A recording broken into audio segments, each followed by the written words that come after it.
is a smell that stays with you when something breaks inside your home. Not a bad smell, necessarily.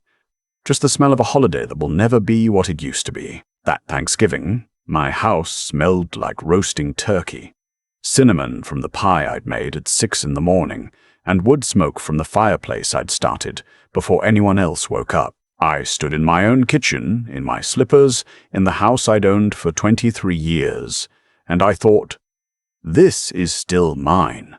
This is still good. I was wrong about the second part. My name is Edmund. I'm 68 years old. I spent 31 years as a high school history teacher in Columbus, Ohio. Retired with a decent pension, and after my wife Dorothy passed 4 years ago, I made peace with a quieter life. The house felt big without her. Too many rooms, too many chairs, but it was mine, paid off, full of her curtains and her photo albums and her cast iron pan that I still use every Sunday. My daughter Lena is 34. She's smart and stubborn, and she has her mother's eyes and my worst habit, which is that she trusts people she loves far too much and far too long. She married Stuart 3 years ago. I want to be fair about Stuart. In the beginning, he was likable. Good handshake, remembered my birthday, coached a youth soccer team on weekends, which I thought said something decent about a person. When Lena called me to say they were having some financial trouble, his hours had been cut, their lease was up, could they maybe stay with me for a few months? I said yes without hesitating. Of course, she was my daughter. That's what you do. I sat down that first evening with both of them and I was clear. I wasn't unkind, but I was clear. 3 months, I said. I want to help you get back on your feet. But this is my home. I have my routines. I need this to feel like my home. They both nodded. Stuart shook my hand. Of course, Ed, he said. He always called me Ed, which I never asked him to do, but I let it go. The first month was fine. The second month, things started shifting in ways I couldn't quite put my finger on. Stuart began working from home.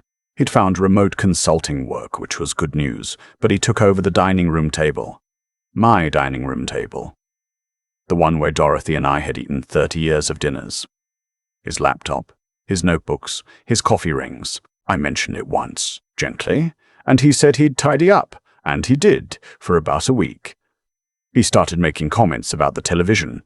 I like the news in the morning. I've liked the news in the morning since before Stuart was born. He'd come downstairs and sigh loudly and say things like, all this negativity first thing, it can't be good for your cortisol, Ed.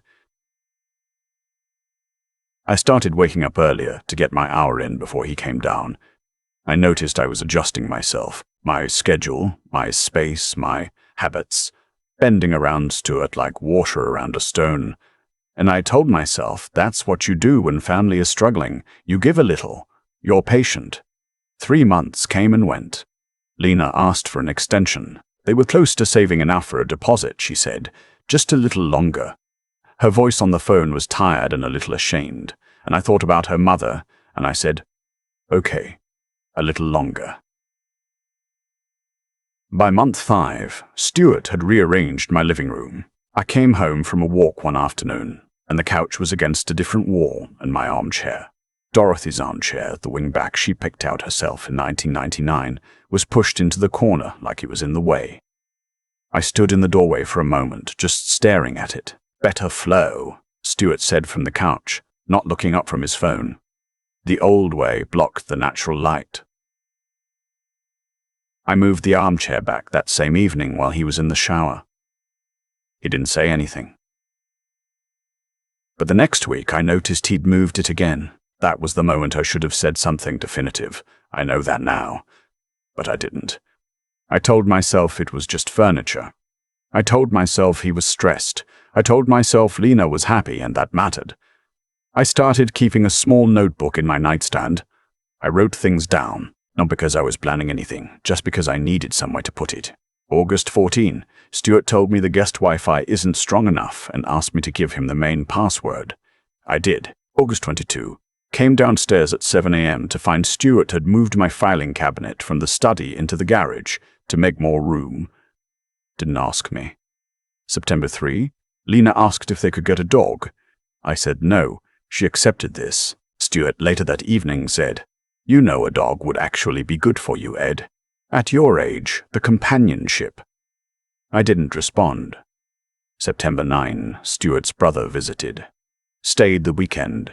Used my bathroom without asking. Left wet towels on the floor. Ate the leftover chili I'd been saving. My neighbor, a retired contractor named Hugh, who has lived across the street for 15 years, knocked on my door one Saturday in October. He stood on the porch and said, quietly, "Eddie, you doing all right over there? I see a lot of comings and goings." I told him it was just my daughter and her husband, temporary. He looked at me for a moment and said, "Okay, you know where I am." I think about that conversation more than I should. Thanksgiving morning, I was up before the sun. I want you to understand what Thanksgiving meant in this house. Dorothy made the turkey from a recipe her grandmother had written on a note card in 1962, and I had watched her make it every year for 27 years. And when she died, I taught myself to make it from that same note card in her handwriting that I keep in a plastic sleeve in the recipe box on the second shelf. It is the most important meal of my year. It is how I stay connected to her. I brined the turkey the night before. I made the cornbread stuffing from scratch. I started the pie at 6. I set the table with the good dishes, the ones we only used on holidays, white with a thin gold rim. And I put out the cloth napkins Dorothy had embroidered herself, one for each seat. Lena came downstairs around 9 and hugged me and said it smelled incredible and asked if she could help. We stood in the kitchen together and talked, really talked, the way we used to when she was in high school and would sit on the counter while I cooked. For a little while it felt like my home again. Stuart came down at 11. He came down in athletic shorts and a hoodie, looked around the kitchen with an expression I can only describe as faintly inconvenienced and said, "We doing the whole big thing this year?" I said yes. "We always do the whole big thing." He poured himself coffee and leaned against the counter and started talking about a friend of his who did Thanksgiving at a restaurant. No dishes, no mess, everyone just relaxes. And I kept my eyes on the stove and did not respond. By 2 o'clock, his friends had arrived. I had not been told about his friends. 2 men and a woman around his age who came in loud and comfortable as if they'd been here before. They shook my hand briefly and then filled up my living room and turned on a football game at a volume that made it hard to think. One of them, a big man in a Bengals jersey, put his feet up on my coffee table. I stood in the kitchen doorway for a moment. Lena appeared beside me. She put her hand on my arm and said quietly, "I'm sorry, Dad. I didn't know they were coming. I'll talk to him later." Her face was genuinely upset. I looked at her, and I thought about her mother, and I went back to the stove. At 4 o'clock, I announced that dinner was ready. I carried the turkey to the table. I brought out the stuffing, the green beans, the mashed potatoes, the cranberry sauce I'd made from scratch because Dorothy never used canned. I stood at the head of the table, my table that I'd sat at the head of for 23 years, and I waited for everyone to find their seats. Stuart looked at the table. He looked at his friends. He looked at me. "Hey, Ed," he said in a tone I will not forget for the rest of my life. "Why don't you go ahead and sit down there at the end? Give the guys a little more room."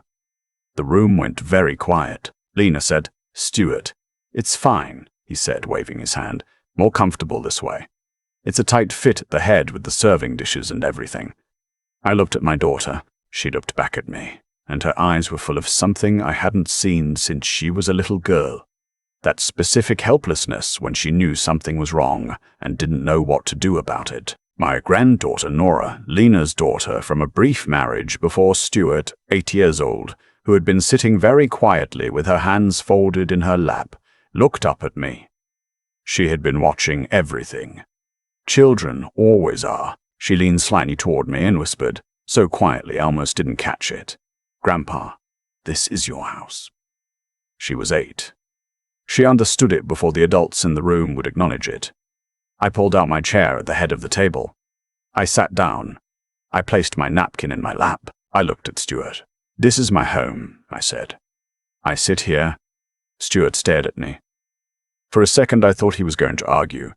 Then one of his friends laughed nervously and said, "Man, pass the stuffing," and the moment dissolved. But I had made a decision. I served the meal. I was cordial. I answered questions about my teaching career and laughed at the right moments. No one watching from the outside would have known anything had shifted, but inside, something had finished. I thought about the notebook in my nightstand. I thought about 27 Thanksgivings with Dorothy. I thought about the armchair in the corner. When dinner was done and Stuart and his friends moved back to the living room and Lena started wrapping leftovers, I went to my study and I called my attorney. It was a holiday, so I left a voicemail. I explained the situation, briefly and clearly, and I asked her to call me Monday morning. Then I sat in my study for a little while, in the room where I used to grade papers late at night while Dorothy watched television down the hall, and I felt something settle into place. Monday morning, my attorney called at 8:45. Her name is Beverly, and she has handled my affairs for 12 years, and she is not someone who wastes words.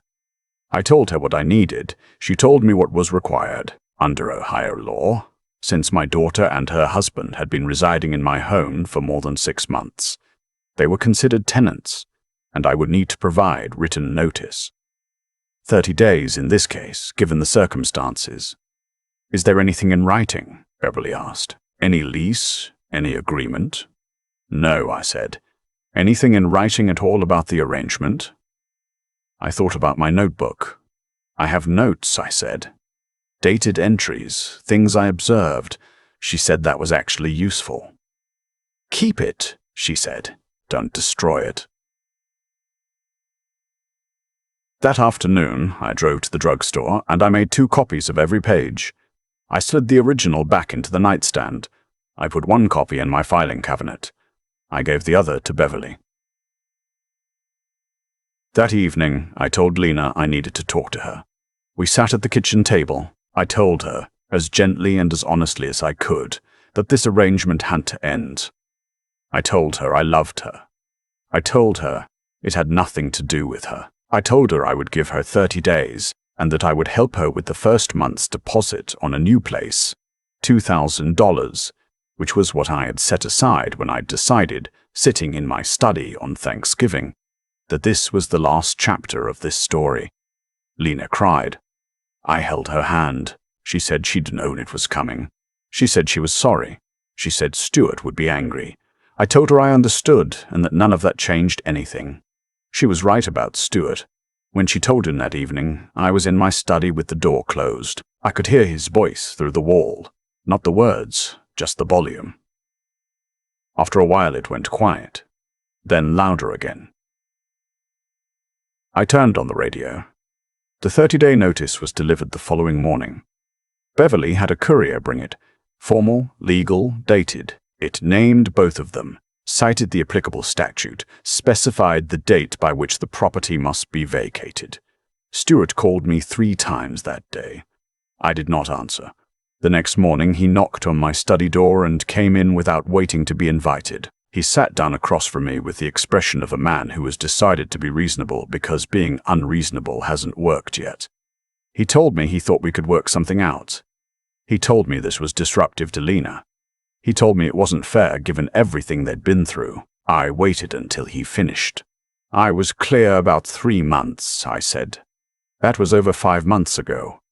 I've asked nothing of you except basic respect in my own home. You rearranged my furniture without asking. You invited guests to Thanksgiving dinner without telling me. You told me where to sit at my own table. I let that sit for a moment. The 30 days stands. He tried a few more angles. I sat quietly through all of them. Eventually he left. What happened in the weeks that followed was actually simpler than I expected. Lena, to her credit, moved quickly. She found a 2-bedroom apartment about 12 minutes away, in a decent neighborhood, a few $100s less per month than I would have guessed. She and Stuart moved out on a Saturday, 26 days after I served the notice. I helped her load boxes. We worked side by side for most of the morning. Stuart carried things to the truck in silence. When they were done, Lena hugged me for a long time in the front hallway and said she'd call me that week. She did.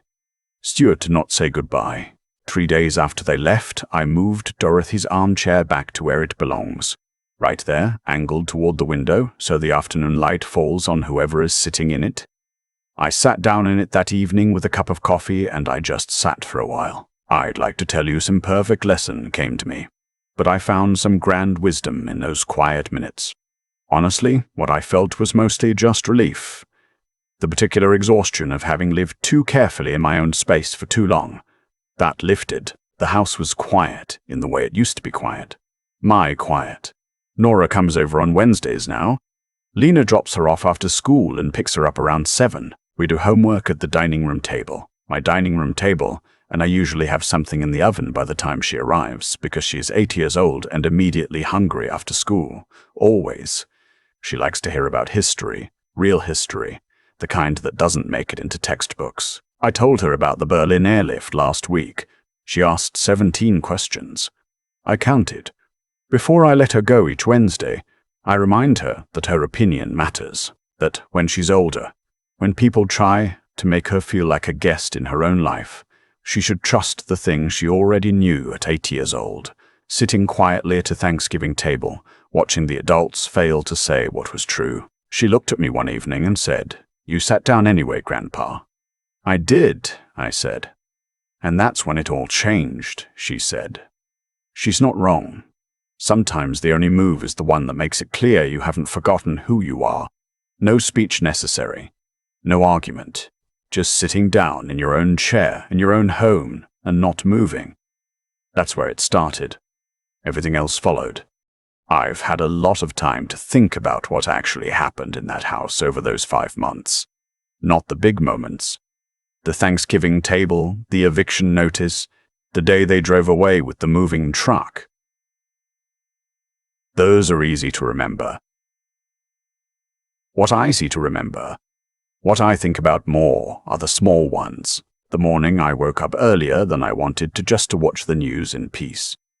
The evening I walked into my living room and stood in the doorway staring at my wife's armchair pushed into the corner like it was in the way. The way I kept adjusting, kept bending, kept telling myself it wasn't worth making a thing of. That's the part I want to be honest about, because it's the part nobody talks about. It wasn't Stuart who put me in that position. Not entirely. I put myself there slowly, one small concession at a time. Because I confused patience with permission. I thought I was being generous. What I was actually doing was teaching everyone in that house, including myself, that my comfort didn't matter much, that my space could be rearranged, that my chair at the head of my own table was negotiable. It took an 8-year-old to remind me that it wasn't. When Nora leaned over at that Thanksgiving table and whispered, "Grandpa, this is your house," she wasn't telling me anything I didn't already know. She was just saying out loud what I had stopped letting myself think. And that's the thing about children. They haven't yet learned to be quiet about what's obviously true. They haven't been worn down into politeness yet. She saw it clearly because she hadn't spent 5 months talking herself out of what she was seeing. I think about the kind of man I want her to remember when she's grown. Not someone who was loud or hard or unforgiving, but someone who knew who he was and didn't abandon that when it got uncomfortable. Someone who sat in his own chair. Someone who made the call.